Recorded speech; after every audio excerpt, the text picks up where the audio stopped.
Sæll Kjartan, þetta var engin smá leikur. Hvernig voru tilfinningarnar að standa á hliðarlínunni? Bara upp og niður. Stundum líðið vel og stundum þess að leikurinn sé að svona einhvern veginn við þurfum að fara að gera eitthvað til að grípa leikinn og mér finnst ég gera það undir lokin. En svo bara þetta voru bara stór skot sem fóru bara strandar á milli. Í seinasta leik þá vinnið þið með 2, tapir núna með 1.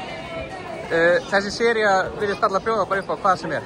Hvernig heldurðu að stemningin verði á Álftanesi í næsta leik? Það verður örugglega bara mjög góð. Maður er svona eitthvað bara að jafna sig á þessu leik og gera þennan leiku upp, en ég býst ekki við öðru en þetta verður bara frábær stemning á Nesinu.